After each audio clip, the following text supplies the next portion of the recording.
Alright, folks, I wanted to talk to you about progression of care.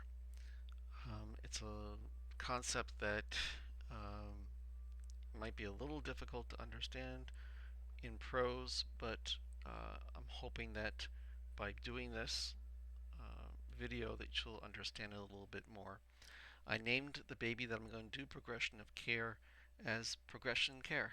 Okay, so I'm going to open up this this baby's chart, and I already have the child having been born on the 8th of January. Today is the 9th. And I admitted him yesterday as a 99460, a regular newborn admission. Okay, so let me open up the chart. This is the correct patient. I have my ESB from yesterday. If I want to, I can look to see what was in that ESB. I'm trying to look up the ESB from yesterday.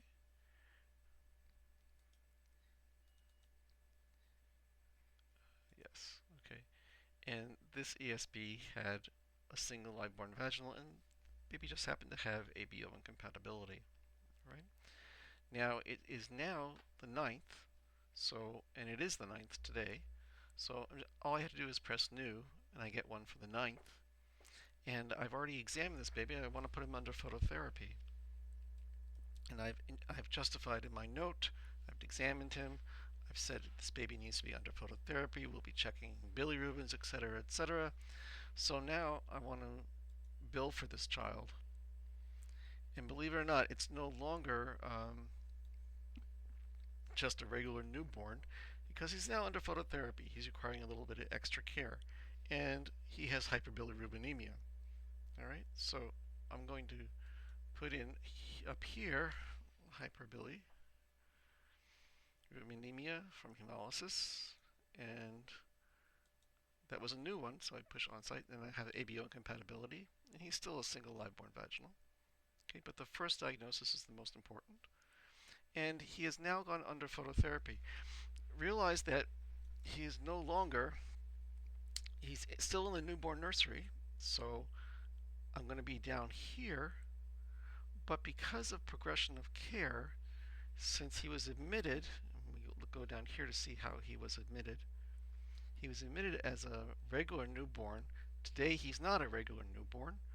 On a subsequent day, if you have an increase in your billing capacity, billing ability, then you get another admission code.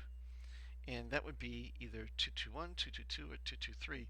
You have to justify it in your note. I did. I said hyperbilirubinemia. I am putting under phototherapy. I am doing this, checking to make sure that he stays well hydrated and that I'm following my bilirubins. I usually give this a 99222. Push that.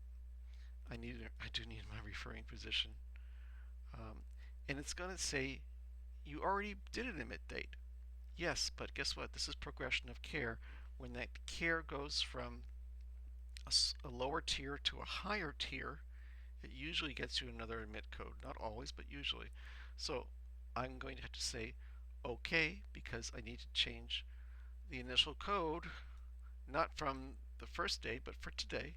I'm going to put in the doctor's name, whatever doctor, and the date of birth goes in here. Sometimes, and I don't know why, sometimes it shows up as today's date.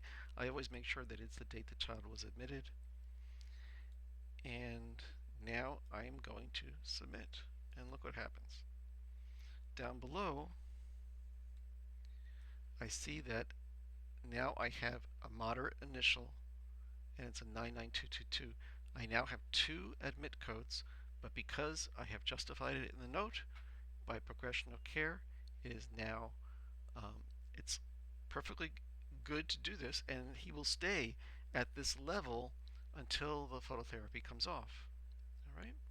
So the day that the phototherapy comes off, he will still be at the higher level.